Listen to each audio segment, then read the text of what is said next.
dengan profesi ini, mohon maaf secara materi saya sudah merasa lebih dari cukup. Dan dengan profesi ini juga saya sudah bisa keluar negeri, bahkan ke Eropa, ke UK. Teman-teman tahu bahwa ketika kita politik, ketika kemudian itu sudah berakhir, maka kita bersatu kembali. Yang paling penting itu cintailah profesi itu dan bisa bahagia dengan profesi itu.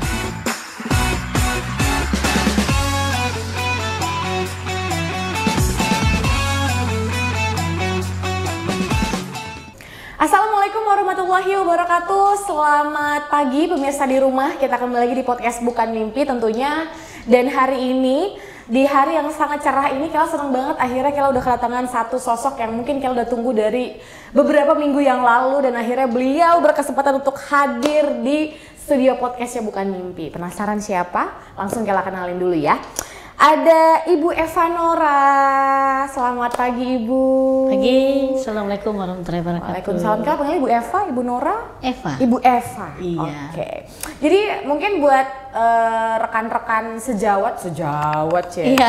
Rekan-rekan seprofesi kayak udah nggak asing ya sama Bu Eva Nora ya. Ini yang biasanya yang kalau Kela lihat sih terakhir itu beliau menjabat sebagai Wasekjen Pradi itu dari sempat 2020 sampai 2025, lanjut lagi 2025 sampai 2030. Benar. Berarti ada 2 periode nih. 2 periode. Ini biasanya kalau teman-teman seprofesi ini kayaknya udah nggak asing sama Bu Eva. Iya. Tapi kita ngobrolnya lebih dalam tentang kehidupan pribadi, mungkin kali Bu ya.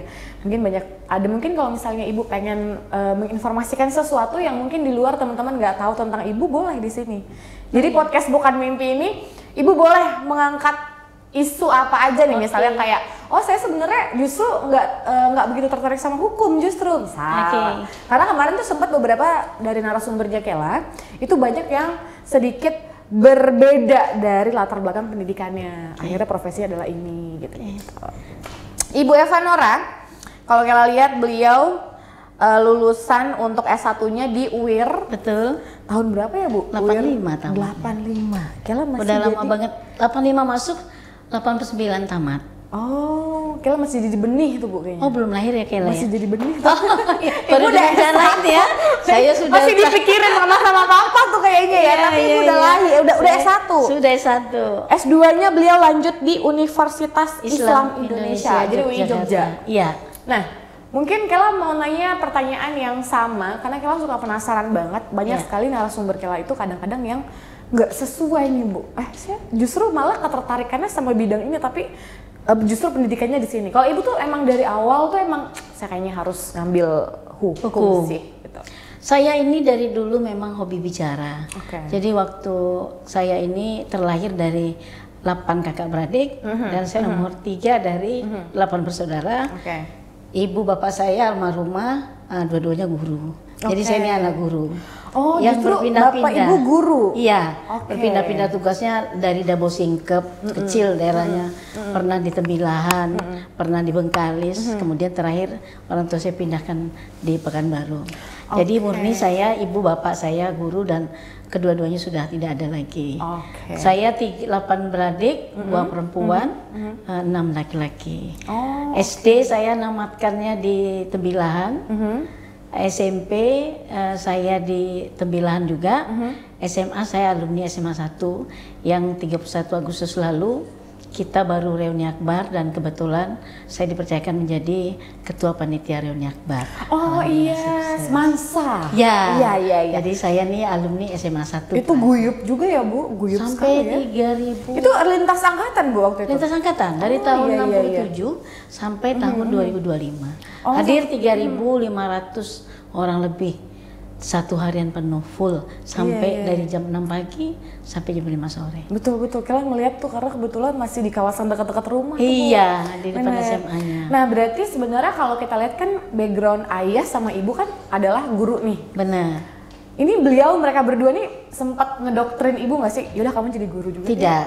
Enggak ya? Orang tua kami membebaskan sesuai dengan bakat dan kemampuan anak-anaknya. Saya begitu saya selesai SMA 1, saya karena perempuan saya nggak boleh keluar.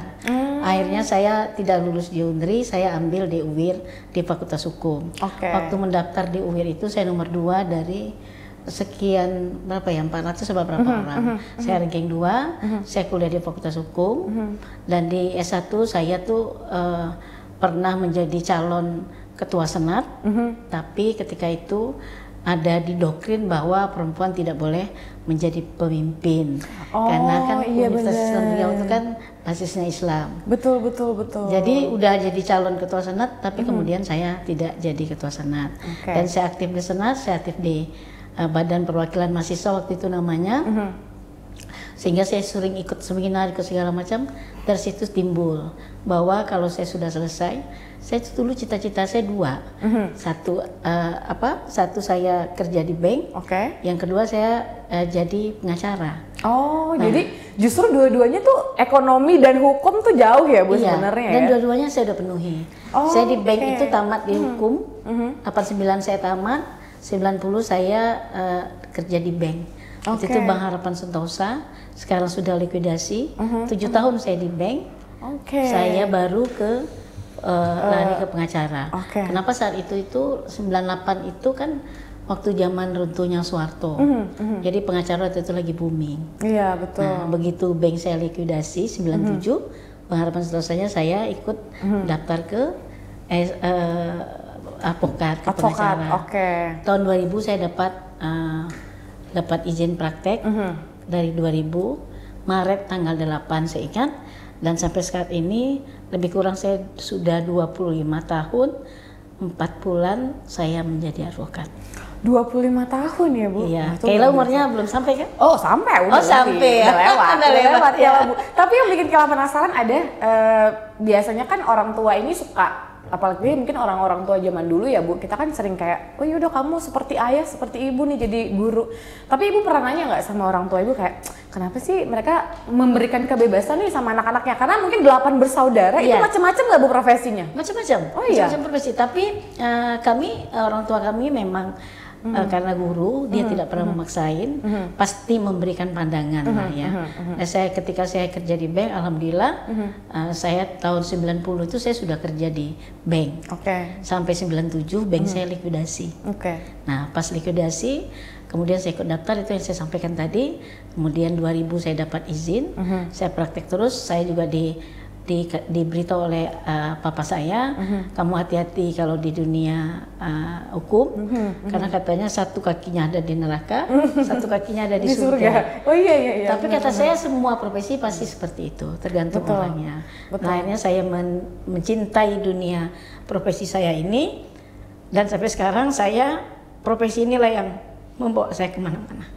Nah, jadi sedih kalau saya cerita profesi. Iya benar. Saya suka terharu. Ada tisu nggak? Tisu dong Pak Produser, nanti ada tangisan di sini. Kayla jadi terharu. Soalnya dia gampang mewek Bu. Iya sama, saya juga gitu loh. Gampang mengingat sesuatu yang namanya ini bukan mimpi ya. Iya. Tapi memang saya bukan mimpi gitu loh. Selalu gitu. Berarti mungkin yang bikin ibu, ini kalau kita lihat ya, pandangannya adalah yang bikin ibu sangat begitu terharu mungkin perjuangannya kali Bu ya. Perjuangannya kah, atau mungkin apa yang sudah ibu lakukan selama ini akhirnya ibu ada di titik ini? Apa sih Bu yang sebenarnya bikin ibu kayak, saya terharu banget kalau gitu, kalau mengenang tentang profesi ini? Alhamdulillah ya, saya itu saya tidak menyangka bahwa Allah begitu baik sama saya, memberikan semua yang saya inginkan.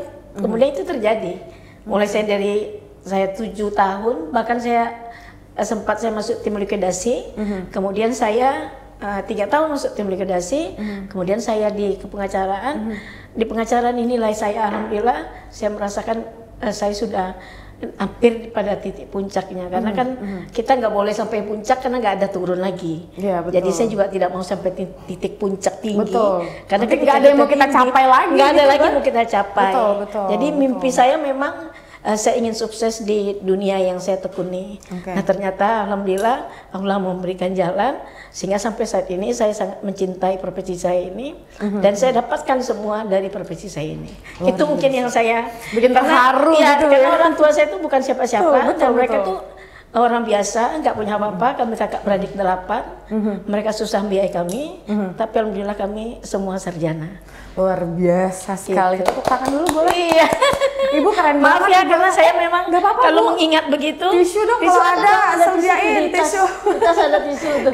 Karena soalnya gampang ini juga. Sama. Bu. Jadi kalau saya mengingat Iya. kehidupan saya, Betul. Saya selalu kenapa sih saya alhamdulillah dapat seperti ini. Iya. Karena dengan di dunia ini juga, ini mohon maaf nih. Iya, memang saya kalau diwawancarai, kalau ingat masa lalu saya nggak itu karena pada dasarnya dengan profesi ini, mohon maaf secara materi saya sudah merasa lebih dari cukup dan dengan profesi ini juga saya sudah bisa keluar negeri, Betul. bahkan ke Eropa, ke UK. Betul. Dan juga mungkin bahkan membanggakan kedua orang tua ya Bu. Kalau orang bilang siapa sih orang tuanya begitu loh. Iya, Jadi yang betul. ditanya orang tuh bukan kita siapa, tapi orang tuanya itu siapa. anak siapa Betul, gitu loh. betul, Jadi yang kita mau banggakan tuh bahwa kita adalah anak dari orang tua kita. Betul. Nah itu aja yang saya selalu ingat. Orang tua sudah nggak ada, tapi saya sudah Ada di titik ini. ada gitu. titik ini gitu loh. Betul, Jadi betul. sudah semuanya itu alhamdulillah sudah menurut saya secara duniawi saya sudah apa yang saya inginkan itu sudah Tercapai saya lah, Bu, ya. dapatkan. Betul.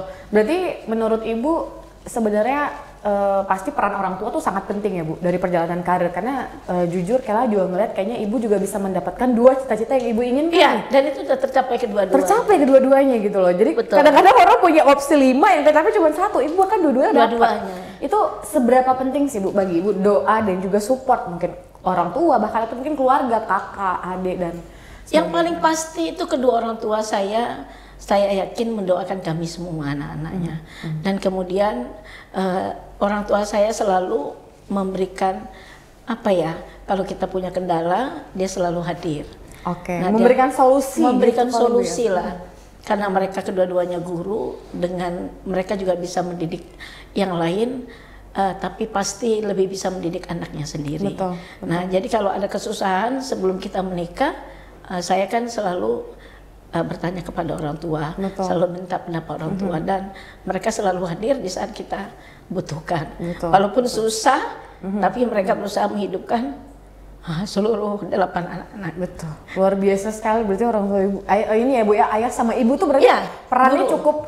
cukup sangat besar sekali. Sangat besar. Nah, mungkin kalau satu hal Bu yang paling Ibu ingat nih, mungkin Iya. teman dengan orang tua nih, ayah atau ibu yang paling Ibu kenang, yang paling Ibu ingat misalnya dalam perjalanan karir Ibu selama ini ada nggak Bu? Yang paling berkesan atau mungkin semuanya mungkin berkesan ya Iya, pasti, iya. tapi mungkin yang paling diingat gitu. Ada? Yang saya tahu dua-duanya suka bangga dengan kami, tapi terkhusus saya pribadi. Karena kalau orang tua saya itu kadang-kadang dia waktu masih hidup di sisa-sisa usianya sudah pensiun, kemudian dia jalan-jalan sama teman-temannya nih, saya ingat nih. Nah nanti tiba-tiba, ini kan ada teman-temannya, ada 7-8 teman jalannya. Tiba-tiba dia telepon saya, Eva kok di mana gitu? Saya bilang, ya Pak, oh kok di Mahkamah Agung ya? Oh kok di Mahkamah? Padahal tuh saya tuh ada di Pekanbaru. Iya, Tapi iya. teman-temannya ada di sebelahnya. Iya. Kemudian dia bilang, benar, oh di benar. Mahkamah Agung baik-baik ya. Iya, saya bilang ini kenapa ya Pak? Dalam hati saya kenapa Bapak ngomong gitu loh. Nah ternyata mungkin dia bangga bahwa dia punya anak yang pantas dia banggakan. Betul. Begitu ibu saya juga, dia cerita sama orang, saya berhasil, saya gini-gini. Jadi kebanggaan saya adalah ketika orang tua saya Membanggakan kita ke orang kepada lain orang gitu lain. ya Bu ya. Itu yang paling membuat saya Betul. Itu bisa dibilang mungkin tidak semua anak dapat Bu yang seperti itu. Iya, Karena benar. mungkin beberapa ada orang tua yang memang justru ada yang tidak support gitu loh. Iya. Tapi Ibu alhamdulillahnya orang tua sangat suportif Sangat sekali. support. Meskipun mereka juga agak jauh dari hukum karena kan guru nih Bu, guru, kan. benar. Mungkin kalau dibilang ngebahas hukum juga mungkin mereka sedikit Nggak paham. Nggak paham, Nggak paham justru. Makanya benar. saya pikir ngapain, padahal saya tuh nggak ada ke Mahkamah Agung, tapi mungkin bagi orang tua saya, teman-temannya dengar dia bercerita berbohong, anak saya adanya di sana gitu. Tapi yang jadi doa loh Bu. Nah, itu ternyata ya. itu jadi doa, Jadi dia doa, bangga benar. dan dia alhamdulillah dia bisa membanggakan anaknya depan orang lain. Makanya kita bukan karena kita itu Eva Nora, tapi yang saya inginkan Eva itu anak siapa sih itu, supaya nama orang tua saya bisa terangkatkan anak-anaknya. Itu yang kita ini. Jadi alhamdulillahnya semua ucapan ayah, ibu itu jadi doa. Bahkan udah jadi wasekjen Pradi loh, 2 periode loh Ibu. Luar biasa loh Bu. Ini biasanya, karena kalau kita lihat juga mungkin skupnya untuk Provinsi Riau aja itu kan banyak sekali ya Bu sebenarnya. Kalau di sini anggota atau mungkin apa ya, membernya atau apa nih? Iya, kita dulu kita di sini aja untuk advokat aja. Ini kita berbagai macam organisasi advokat. Saya di bawah Pradi, namanya Pradi Suara Advokat Indonesia. Tapi tahun 2005, saya 2005 tahun saya jadi advokat. Saya itu sudah menjadi ketua Asosiasi Advokat Indonesia. Tahun 2005 sama 5 tahun. Waktu itu kita juga RTV masih di belakang. Kita ngisi acara juga. Saya diangkat jadi ketuanya selama 1 periode itu cabang. Nah kemudian ikut-ikut terus. Saya mungkin karena aktif juga karena apa? 2020 saya dimasukkan menjadi salah satu wasekjen dari 9 orang wasekjen. Tapi kemudian baru seminggu yang lalu saya dilantik lagi untuk periode yang kedua, masih menjadi wasekjen itu juga. Dewan Pimpinan Nasional seluruh Indonesia. Dan alhamdulillah Riau dilirik oleh nasional dan saya dimasukkan situ untuk yang kedua periode. Itu artinya kepercayaan sudah ada untuk Ibu Eva Nora. Nanti kita akan bahas mengenai Pradi ya Bu ya. Mungkin akan kita bahas lebih dalam karena untuk segmen 1 kita udah cukup terharu dengan perjuangan Ibu beserta keluarga besar juga mungkin ya mungkin di luar banyak yang nggak tahu, mungkin segitu loh Ibu sangat sangat membanggakan atau mungkin juga sangat berkeinginan untuk membanggakan kedua orang tua gitu kan. Sampai beliau terharu. Ini bintang tamu podcast Bukan Mimpi pertama yang nangis terharu Bu. Luar biasa loh. Nanti segmen kedua kita akan ngebahas mengenai kehidupan beliau selama mungkin menjabat sebagai wasekjen di Pradi. Kalau begitu jangan kemana-mana, tetap di podcast Bukan Mimpi.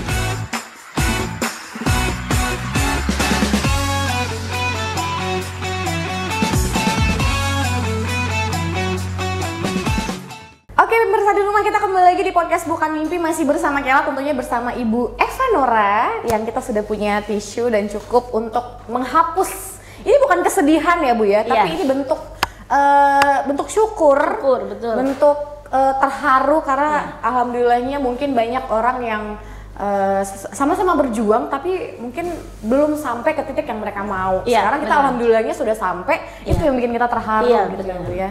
Itu luar biasa sekali loh. Ini kalau kita bisa kenal mungkin almarhum ibu sama bapak mungkin masih ada, nih mungkin beliau sangat ini sekali mungkin ya, dengan ibu sangat membanggakan mereka berdua di mana-mana juga. Mereka kayak ngerasa kayak, wah anak saya gantian nih, kemarin saya yang banggakan dia sama orang, sekarang dia yang ngebanggain saya gitu ya Bu ya.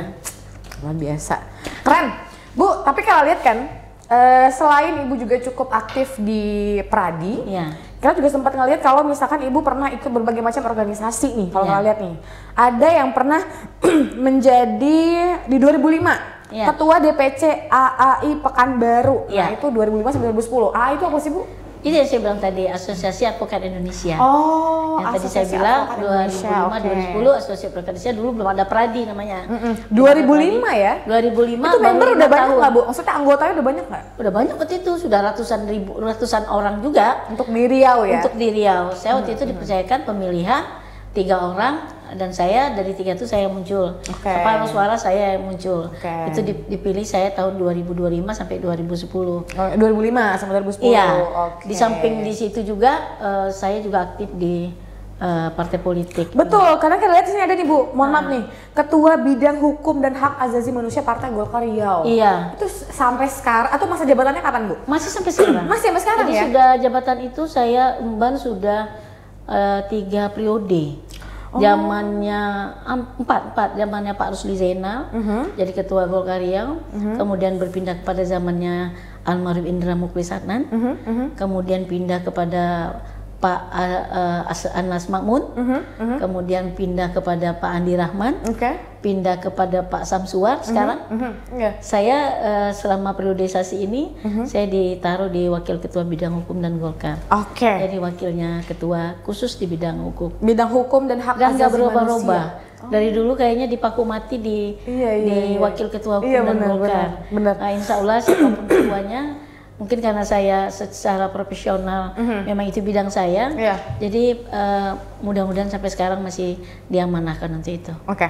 Kan kalau misalnya kita lihat kan mungkin kalau partai politik dengan hukum nggak jauh beda lah Bu ya. Maksudnya kita masih dengan masih bersinggungan lah gitu. Tapi mungkin yang kepikiran untuk Ibu nih pertama kali pada saat ditawari atau mungkin diminta atau bahasanya apapun untuk menjadi ketua bidang hukum dan hak asasi manusia Partai Golkar. Artinya kan Ibu sudah mengkubu satu partai politik nih. Itu apa sih Bu yang Ibu rasain pada saat itu? Apa emang pengen saya terjun ke parpol juga boleh deh gitu. Atau emang nggak sengaja nih nyemplungnya nih? Memang itu diminta.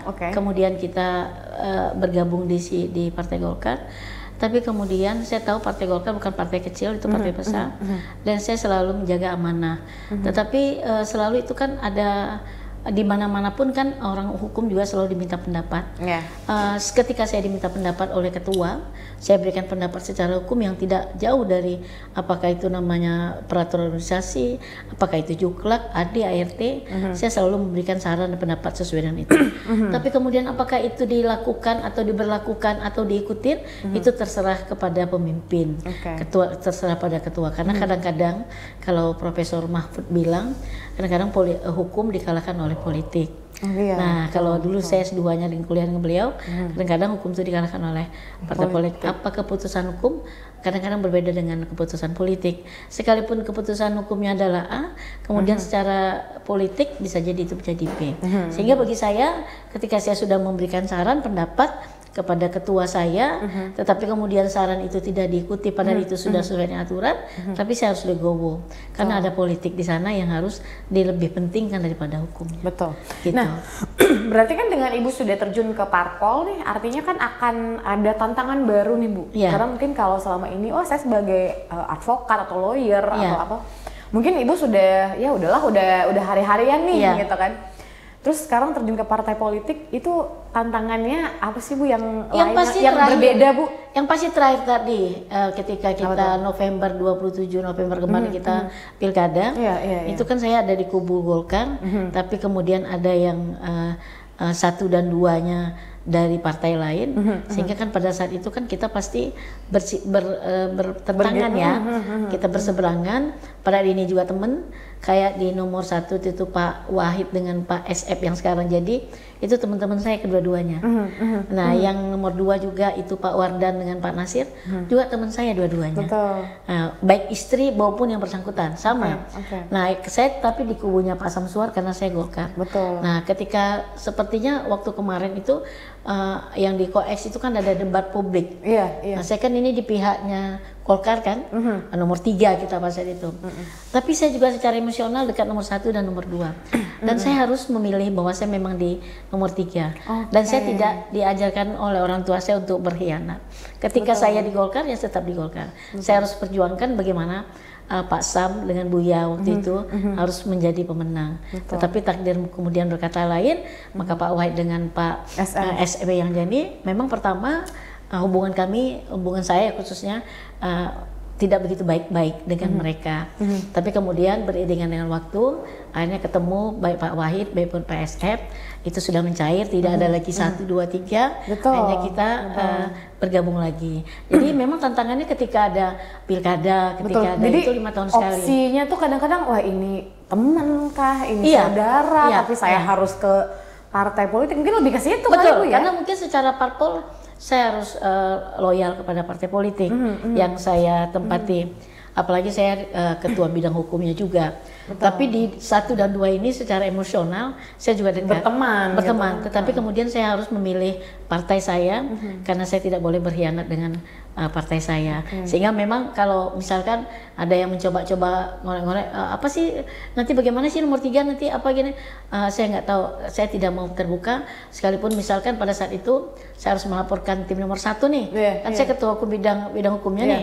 Ada tim 1 melakukan kesalahan, saya laporkan KPU, saya laporkan Bawaslu. Sekalipun saya tahu teman-teman saya di tim 1 itu marah sama saya karena saya yang melaporkan, saya diwawancarai oleh teman-teman wartawan, kemudian akhirnya itu saya lakukan. Tetapi saya harus pilih ini dan saya tidak boleh mengelak karena saya adalah di bawah partai saya sendiri. Betul. Jadi di situ saja paling. Tapi dilemanya mungkin di situ ya, saja. Nah akhirnya mohon maaf ketika itu juga dengan istri-istrinya juga sudah kita mudah menjaga, karena saya juga menjaga jangan sampai kata orang saya kok jadi begini gitu. Betul. Tapi ketika itu sudah 27 November sudah selesai, bahwa pemenangnya sudah ada, kita bercair lagi, kita bersama lagi. Betul. Dan saya lupakan, dan alhamdulillah teman-teman tahu bahwa ketika kita politik, ketika kemudian itu sudah berakhir, maka kita bersatu kembali.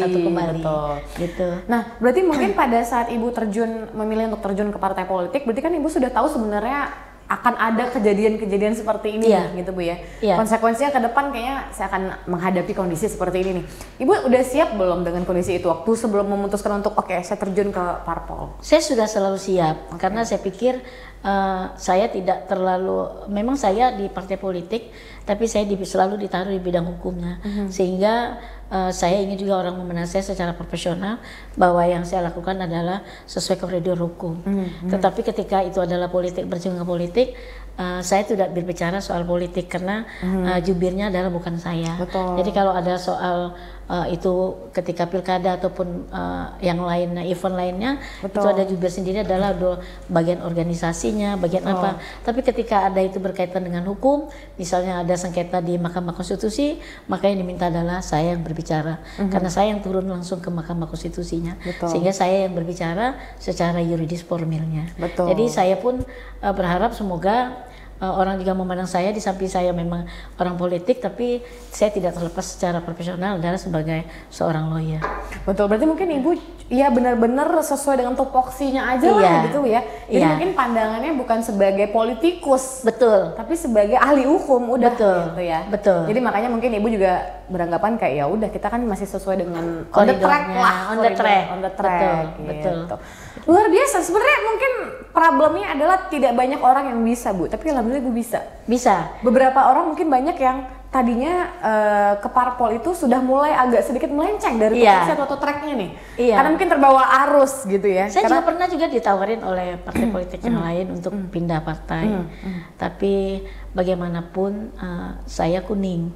Dari pertama saya mulai melangkah ke parpol, saya kuning, dan sampai sekarang saya tetap kuning, luar maupun dalam tetap kuning. Belum tertarik, sekalipun sekarang seperti biasanya kan Golkar yang menangkan jadi gubernur nih, tapi kan sekarang bukan dari Golkar, tapi saya tetap di kuning. Sama ketika di DPRD dulu biasanya ketua DPRD-nya adalah dari Golkar, tapi sekarang kan Golkar kalah dengan PDI, sehingga PDI menjadi ketua DPRD.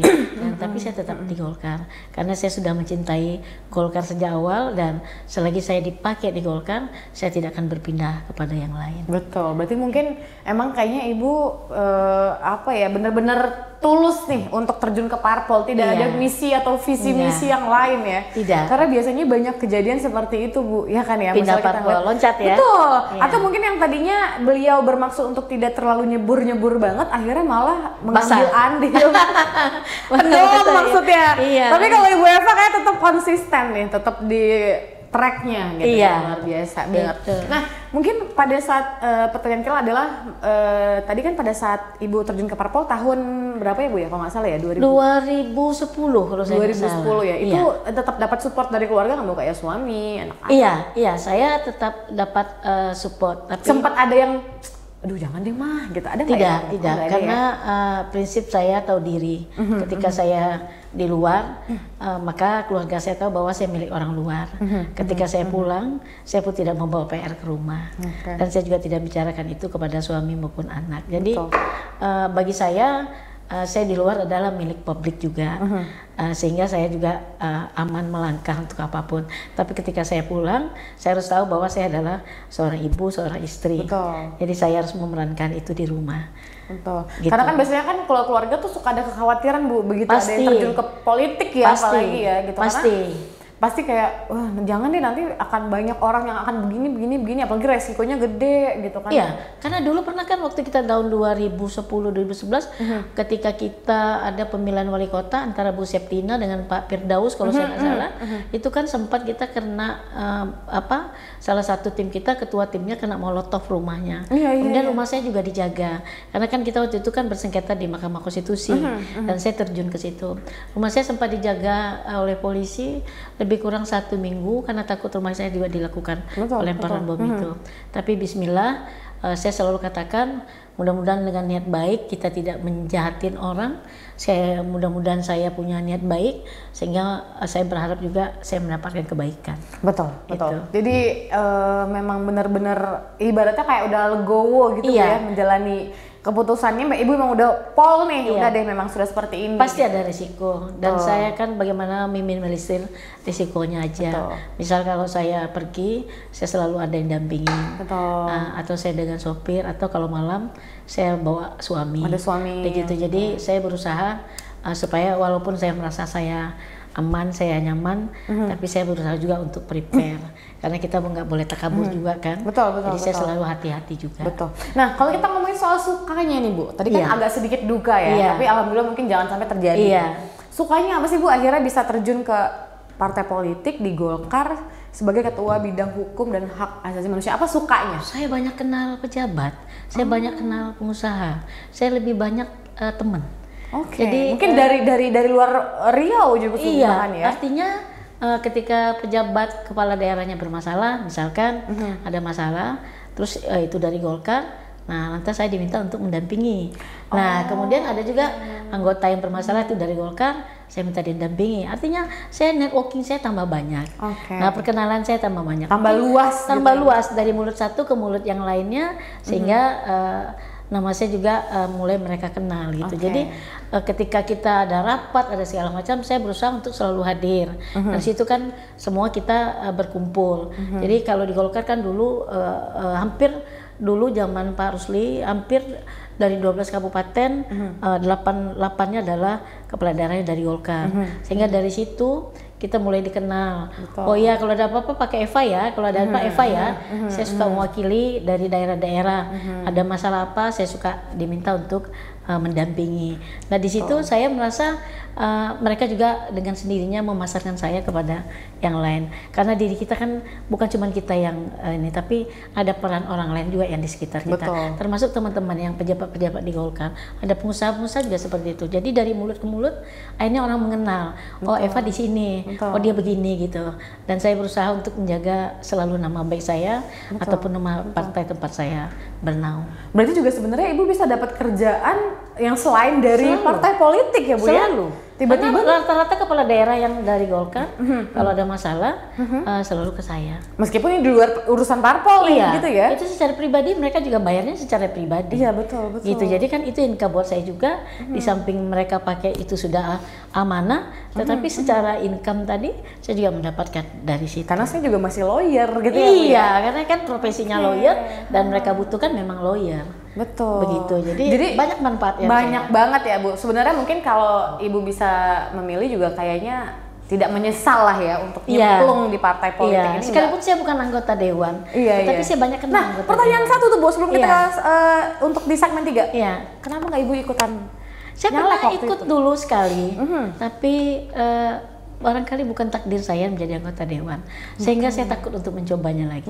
Yang kedua, saya memang tidak bisa berbahasa basi. Kalau tiba-tiba saya ketawa-ketawa, tapi kemudian di balik hati saya nggak enak. Jadi mungkin takdir saya memang bukan di menjadi anggota dewan, dan saya tidak pernah juga bercita-cita menjadi anggota mungkin kalau di anggota dewan mungkin Ibu nggak akan di posisi sekarang. Bisa jadi. Belum tentu saya juga sejaman dan setenang begini. Betul. Luar biasa loh Bu Eva. Padahal beliau tuh punya chance yang cukup besar ya. Tapi bener Bu, kita lebih enak bekerja itu nyaman ya kan, daripada kita harus apa namanya ego nih untuk saya harus jadi ini, tapi kitanya juga bertolak belakang gitu ya. Nggak mesti jadi anggota dewan, tapi dengan anggota dewan terutama dari Partai Golkar, alhamdulillah saya kenal semua. Jadi kalau mereka ada apa-apa juga kan saya juga dapat callingan juga ya Bu ya. Sama aja kan, nggak mesti jadi anggota dewan. Nggak mesti jadi anggota dewan, bener Bu. Wah ini keren sih ilmunya Bu, boleh juga tuh ya. Apa nyemplung ya Bu ya. Iya. Orang kita juga kenal teman semua. Kenal semua. Gitu ya. Alhamdulillah. Oke. Luar biasa pemirsa di rumah, ini obrolan di segmen 2 semakin seru. Nanti di segmen 3 kita bakal ngebahas mengenai karir beliau selama di Pradi. Ya. Ini cukup panjang dari 2 periode ya, berarti 10 tahun, mau ke jalan ke 10 tahun beliau menjabat sebagai Wasekjen Pradi. Buat yang penasaran gimana cerita menariknya, jangan kemana-mana, tetap di podcast Bukan Mimpi.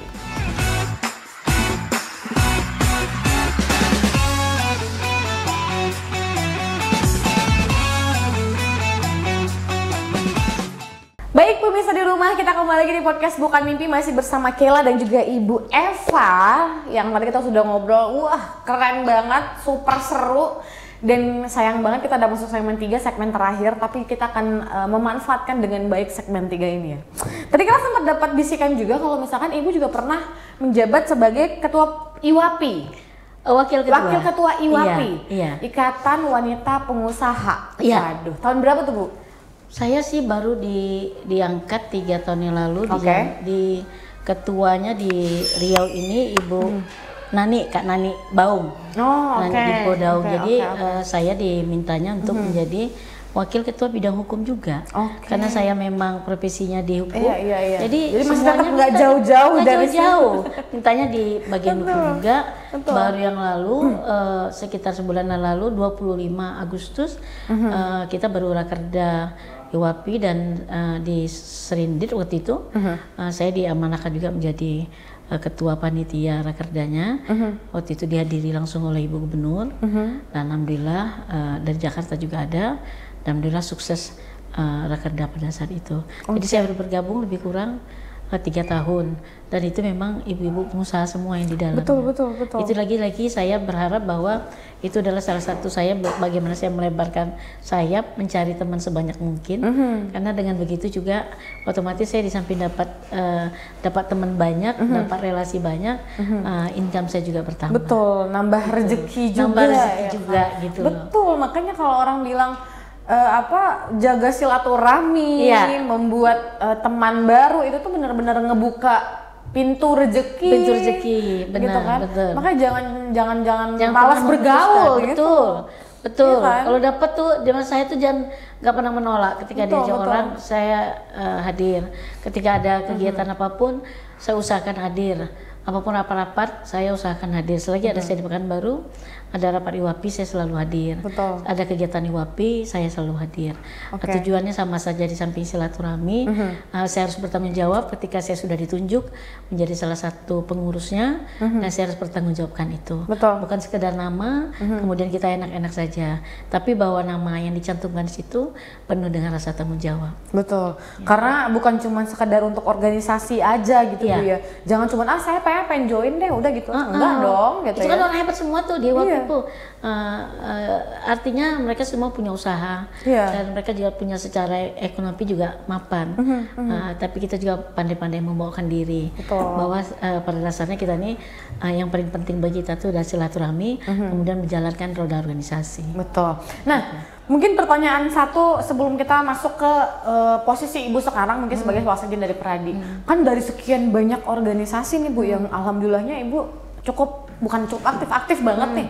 Mulai dari asosiasi advokat tadi sampai bahkan mungkin dari mahasiswa sudah jadi itu ya kayak senat gitu sudah mencoba, tapi saya waktu itu gagal karena tidak boleh ada perempuan yang menjadi pemimpin. Waktu itu masih sedikit tabu lah.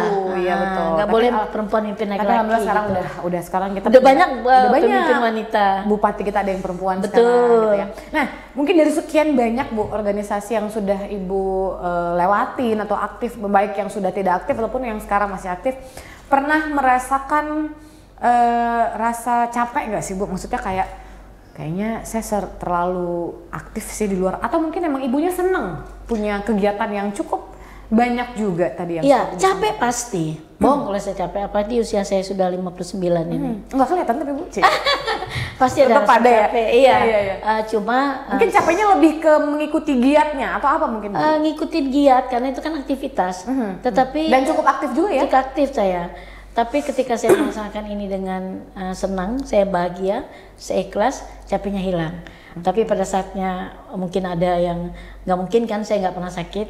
Nggak mungkin nggak sakit kan? Iya benar, atau mungkin ibu nggak pernah nggak ngerasa capek, kayaknya nggak mungkin ya. Nggak mungkin, pasti saya capek, dan kalau saya capek, saya berusaha untuk istirahat di jam-jam tertentu.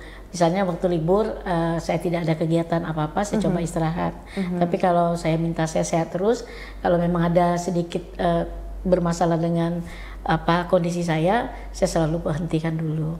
Jadi bohong aja kalau kerja nggak capek ya, tapi karena enjoy dan passion dan saya bahagia menjalani. Betul, itu work with passion pemirsa. Bekerja terus dengan passion, jangan ada aduh hari Senin lagi kerja lagi. I like Monday ya. Iya, kita nggak ada I hate Monday itu ya. Bener. Jadi nggak boleh kalau kita bekerja itu pasti harus sesuai dengan passion, harus happy. Jadi kita juga ngejalaninnya mungkin padat banget tuh dari pagi sampai malam, tapi karena happy jadi kayak berlalu aja. Iya. Gitu. Capeknya mungkin dibuat tidur hilang, besok bangun lagi pagi segar lagi gitu ya Bu ya. Oke. Nah, Bu Eva kan tadi kita ngebahas mengenai beliau sudah ada di 2 periode sebagai Wasekjen Peradi. Iya. Mungkin selama di Peradi nih Bu, ini kan udah skupnya nasional ya berarti ya? Benar. Nasional ya? Iya. Ini Bu, pertanyaannya sama sih, mungkin suka dukanya sebagai seorang Wasekjen Peradi yang mana mungkin menaungi ini organisasinya gede banget. Benar, iya. Pernah apa sih Bu, sukanya apa? Dukanya mungkin apa nih? Iya, lagi-lagi sukanya lebih banyak ada suka. Connecting. Artinya teman-teman di Jakarta itu teman-teman yang hebat. Mereka sudah level Jakarta ya. Mohon maaf, kemarin kita pelantikan dalam waktu 1 jam kita sudah bisa mengumpulkan uang 8 miliar rupiah 1 jam. Wow. Nah, karena kita Peradi Pusat mau buat gedung tersendiri. Nah, kemudian pada saat 1 jam seperti lelang sudah sedia 8 miliar. Artinya apa? Mereka di sana secara finansial mereka sudah lebih dari berkecukupan. Tetapi mereka itu smooth aja, tidak sombong, tidak angkuh, dan kita lihat seperti itu. Kita bergabung dengan itu. Jadi kalau saya lihat sukanya banyak yang saya kenal dengan orang-orang hebat di sana, yang orang punya kemampuan di sana, secara intelektual maupun secara finansial mampu, dan kita kenal. Dan ketika mereka ada masalah di daerah khusus di Riau, dia minta saya bantunya. Nah ini Mbak Eva tolong ya, baru Mbak Eva pegang ya. Nah gitu loh. Itu sukanya kita terlibat, lagi-lagi kita silaturahmi, lagi-lagi menjalin networkingnya, lagi-lagi saya kalau apa-apa saya lebih gampang, Bang, saya ada masalah nih di sini Bang, Abang bisa bantu? Bisa, karena apa-apa gitu, misalnya yang bermasalah di pusat, Bang, ketemuin saya dong dengan pejabat-pejabat teras tinggi gitu. Nanti saya temuin, ayo Eva, itu tanpa duit, tanpa apa-apa. Kita punya silaturahmi yang baik, mereka bawa. Dukanya lebih sedikit, paling saya harus merelakan diri saya ketika ada rapat itu secara offline. Saya dengan harus biaya sendiri, saya harus meluangkan waktu sendiri untuk hanya sekedar ikut rapat di pusat. Dan itu kan tanpa biaya pusat, karena ketika kita sudah kita bersedia, segala konsekuensinya ada pada kita. Misalkan saya harus mengeluarkan sejumlah uang untuk tiket maupun hotel, itu tanpa biaya, dan itu kita lakukan hanya untuk sekedar rapat 2 jam, kemudian kita pulang. Nah kemudian juga kalau misalnya ada donasi-donasi, ada yang banjir, ada yang kebakaran, itu kita disukarela secara urungan, maka kita juga lakukan itu. Tapi bagi saya bukan duka, bagi saya bahwa itu adalah toleransi kita. Kita sudah dipercaya, kita sudah diamanahkan. Itu artinya pusat meyakini saya mampu melakukan itu. Betul. Itu yang saya amankan. Jadi 5 tahun pertama sudah berjalan dengan baik. Kita ada online, ada offline. Ketika offline saya harus datang, saya harus hormatin. Dan ternyata yang kedua, ketumnya baru, saya diamanahkan lagi, ditawarkan lagi masih memungkinkan Kak jadi wasekjen? Saya bilang siap Ketum, saya siap menerima amanah. Maka baru dilantik 1 minggu yang lalu kita baru dilantik saya menjadi untuk yang periode kedua. Periode 5 tahun yang lewat sudah, ini masuk saya periode kedua dan saya berharap semoga aja saya bisa tetap sehat sehingga saya bisa mengikuti apapun kegiatan yang dilakukan oleh DPN karena DPN itu kan menaungi 33 provinsi yang ada di kita dan itu semua kita kemarin hampir 18.000 advokat yang berada di bawah kita semua. 18.000 ya seluruh Indonesia. Indonesia. Kita lagi bagi tugas. Wasekjen itu biasanya dapat tugas, misal saya dulu 5 tahun yang lalu Kepri dan Riau ditambah dengan Sumbar. Nah nanti kalau ada pelantikan, kalau ada kegiatan apapun, maka sebagai wasekjen saya ditugaskan untuk ke daerah-daerah seperti itu. Dan itu memang kalau yang begitu, kalau ditugasin dari pusat, memang dananya itu dari pusat. Dan kita siap, sekalipun misalnya saya dalam waktu yang berbenturan, di sini ada sidang yang tidak bisa saya tinggalkan, tapi saya suka memakai skala prioritas bahwa ini sifatnya sekali-sekali. Jadi kalau ketika sidang saya berbenturan dengan rapatnya, paling saya bilang sama klien, saya izin sekali ini saja. Saya ada rapat yang nggak bisa saya tinggalkan. Nanti insya Allah saya berikutnya saya ikut lagi. Akhirnya dengan pengertian begitu, saya bisa memberikan pengertian sama klien. Dan alhamdulillah di sini lancar, di sana juga lancar. Betul. Jadi saya terus terang aja, saya jujur. Nah tadi kan mau nanya itu tuh tadi cuma lupa ya. Berarti sempat lah Bu ya ada momen yang memang waktu itu berbenturan. Berbenturan pasti ada. Dan itu lebih dari 3-4 kali saya lakukan itu. Berarti artinya sudah terhandle dengan baik lah ya Bu. Artinya kan bagaimana memanagenya aja. Pakai skala prioritas bahwa ini cuma sebulan sekali rapatnya. Sementara ini saya sudah kenal dan saya bukan sendiri di kantor. Ada 8 advokat yang di kantor saya yang bisa. Tapi kadang-kadang kan seperti dokter ahli dengan dokter umum, klien-klien itu selalu ingin saya yang mendampingi. Jadi kadang-kadang ada juga yang saya maunya dengan Bu Eva, nggak mau dengan yang lain. Tapi kadang-kadang saya beri pengertian, justru yang ada di kantor saya itu secara intelektual mereka lebih mampu daripada saya, karena kesempatannya baca, kesempatannya lebih baik daripada saya. Tapi mungkin mereka rasa nyaman, rasa aman kalau saya dampingi, sehingga suatu saat berbenturan, saya harus jujur katakan saya nggak bisa karena saya prioritaskan ini dulu. Dan alhamdulillah sih semuanya oke lah, nggak ada yang masalah. Nggak ada masalah. Berarti sejauh ini selama 25 tahun lebih Ibu di sini berarti aman, tentram lah Bu ya. Alhamdulillah. Nah tadi kan Ibu sempat menyampaikan bahwa kalau sebenarnya bukan duka namanya nih ya, tapi lebih kepada mungkin kayak pengorbanan waktu yang lebih lama. Terus juga tenaga juga dan segala macam. Nah kalau sukanya kan tadi berarti Ibu ketemu sama orang-orang baru, artinya kan ada pelajaran-pelajaran baru dan guru-guru baru nih Bu yang ditemuin. Kalau kita boleh tanya, mungkin guru hukum yang Ibu ngerasa, nih guru hukum saya nih, saya ada sedikit banyak dapat pelajaran dari beliau, ada nggak Bu? Siapa nggak orangnya? Boleh sebutin nggak sosoknya siapa? Iya, saya kalau mengenalkan dunia hukum pertama kali dengan saya di Pekanbaru, itu ada namanya Samdaeng Rani. Itu pertama kali guru saya. Kemudian ada Bang Kapitra Ampera. Nah dua ini guru saya yang ada di Pekanbaru. Tetapi kalau di teman-teman di Jakarta, saya paling-paling by phone dengan teman-teman kalau saya ada kesulitan. Kalau sekarang kan zamannya Google nih, bisa dibuka di Google. Ada case yang saya tidak mampu, maka selalu berkoordinasi saya dengan pimpinan ketua-ketua saya yang ada di Jakarta. Jadi kalau secara semua bagi saya teman-teman saya di Jakarta itu saya harus tiru gaya mereka, bagaimana mereka memanage waktu mereka, bagaimana mereka manage diri mereka sendiri. Mohon maaf secara finansial mereka sudah punya lebih daripada cukup, tetapi mereka tidak sombong dan dia biasa saja. Jadi saya juga harus banyak belajar dari mereka bahwa kita tidak boleh sombong. Ketika kita di atas juga jangan lupa bahwa ada orang yang di bawah. Gitu. Itu hal yang jarang juga orang ketika di atas bisa ada di posisi itu Bu ya. Artinya memang beliau ini merupakan orang yang sudah ya memang dia melakukan ini semuanya sesuai dengan passion dan dari nol, jadi makanya tidak ada kesombongan, tidak ada angkuh gitu. Kalau tokoh hukum Bu, maksudnya ahli hukum atau tokoh ahli hukum yang mungkin ini inspirasi saya nih, saya atau pengen banget Ibu, saya pengen diskusi sama beliau nih gitu, ada nggak Bu kira-kira? Dulu mohon maaf sebelum OCK Ligis ditangkap, saya ada beberapa kali kan karena satu organisasi dengan beliau lah. dengan OC Kaligisnya sampai suatu saat takdir dia kena kasus gitu kan. Saya sering dikirimin buku-buku oleh OC Kaligis tuh. Jadi buku-buku karangan dia kirim dan itu tidak bayar. Dia kirim ke kantor saya di buku-buku yang dia ini kan, dan dia tidak pelit secara ilmu. Betul. Kemudian memang setelah itu sekarang dia praktek lagi. Saya pernah ketemu dengan dia waktu kita acara di MK kemarin, pileg sengketa di MK. Ada dia, saya sapa beliau kan. Cuman karena dia juga sudah cukup sudah tua, senior banget ya Bu ya. Senior banget, dan tapi ketika 10 atau 15 tahun yang lalu yang saya kenal beliau, sampai kita ke rumah beliau lah.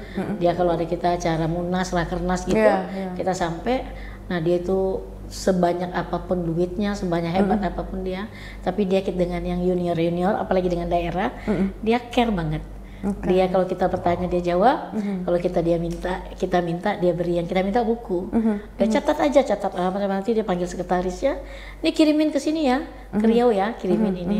Jadi banyak buku dia kasih, dan itu sangat bermanfaat bagi saya. Luar biasa berarti ya Pak. Karena kalau kita lihat kan beliau cukup sepuh udah sekarang Bu ya. Sepuh banget. Sekarang udah, kemarin saya ketemu itu bulan Februari kemarin itu saya ada ketemu yang sama waktu pada saat pileg ya. Pileg gitu.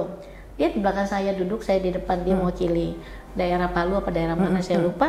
Saya ingatkan, tapi saya paham kalau dia tidak ingat. Karena dia kan sudah cukup. Tapi dia tetap hormat, artinya ya gitu, tidak sombong, tidak apa. Dan ternyata ada orang yang memang sudah secara finansial hebat, secara intelektual hebat, tetapi dia tetap baik sama orang gitu. Itu luar biasa sekali berarti ya Bu ya.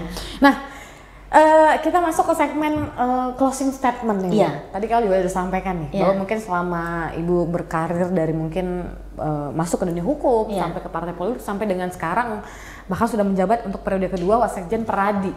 Ibu ada pesan-pesan mungkin baik rekan-rekan seprofesi atau mungkin untuk siapapun mungkin boleh disampaikan di podcast khusus bagi rekan-rekan saya seprofesi, rekan-rekan saya sejawat, khusus di Riau, cintai profesi ini. Karena dengan mencintai profesi ini, insya Allah apa yang kita inginkan, apa yang kita cita-citakan itu dapat. Jangan sekali-sekali melacurkan profesi dalam tanda kutip, karena kalau kita tidak concern dengan profesi kita menambah dengan profesi yang lain, sehingga kita tidak bisa membagi waktu, kita terpecah konsentrasi kita. Apapun profesinya, apakah itu sebagai lawyer, apakah itu sebagai profesi yang lain, yang paling penting itu cintailah profesi itu dan bisa bahagia dengan profesi itu. Mungkin itu ya. Luar biasa Ibu Eva. Satu pertanyaan terakhir, Ibu pernah bermimpi nggak ada di posisi sekarang ini? Tidak. Saya tidak pernah bermimpi. Membayangkan gitu ya? Membayangkan saja pun saya tidak. Tapi saya selalu melihat orang, kalau gini, suatu saat saya bisa nggak punya ini ya, begitu. Ternyata Allah baik sama saya, dia kasih. Jadi memang apa yang saya gini, karena saya jadi anak guru ya, dia anak guru, rasanya orang tua saya tidak mewariskan apa-apa pada kami, dia hanya mewariskan agama dan pendidikan kepada kami. Sehingga saya juga kalau punya finansial pada saat ini, saya bilang ini kok Tuhan baik banget ya kasih saya ini gitu loh. Itu mungkin yang saya tidak pernah mimpikan, dan itu ternyata ada fakta yang terjadi ya. Dan tapi bukan mimpi ya Bu ya. Iya, real. Ini real nih kenyataannya seperti itu. Terima kasih Bu Eva Nora, luar biasa. Tepuk tangan sekali lagi Bu. Makasih. Luar biasa, seru sekali. Jadi buat pemirsa di rumah itu tuh pas kan terakhir meneteskan air mata lagi tuh. Soalnya tinggal sentil dikit-dikit tuh ya kan. Iya, itu karena memang ternyata profesi yang beliau lakukan sekarang tuh sangat-sangat membekas sekali berarti di hati. Jadi itulah, bekerjalah dengan passion, dengan hati, dengan sesuai dan tulus benar. Hanya untuk mungkin membantu orang banyak dan lain-lain. Akhirnya sosoknya bisa seperti beliau. Jadi sedikit-sedikit udah menyinggung masalah profesi. Beliau tuh terharu sekali. Iya, betul. Terima kasih banyak Ibu Eva Nora sudah meluangkan waktunya ke podcast Bukan Mimpi, dan mudah-mudahan apa yang beliau sampaikan selama mungkin lebih kurang 30 menit ini, 40 menit ini bisa bermanfaat untuk pemirsa di rumah. Bisa menjadi pelajaran-pelajaran baru, menjadi inspirasi-inspirasi anak-anak muda mungkin yang akan terjun ke dunia hukum atau juga mungkin partai politik juga mungkin ya Bu ya. Dan semoga kita bisa ketemu lagi sama Bu Eva Nur di lain kesempatan. Iya, terima kasih. Terima kasih banyak sama-sama Ibu. Pemirsa di rumah terima kasih. Kita akan ketemu lagi di episode Bukan Mimpi selanjutnya. Kalau gitu Kela mohon undur diri, Ibu Eva juga. Iya. Selamat pagi, wassalamualaikum warahmatullahi wabarakatuh. Selamat pagi dan sampai jumpa.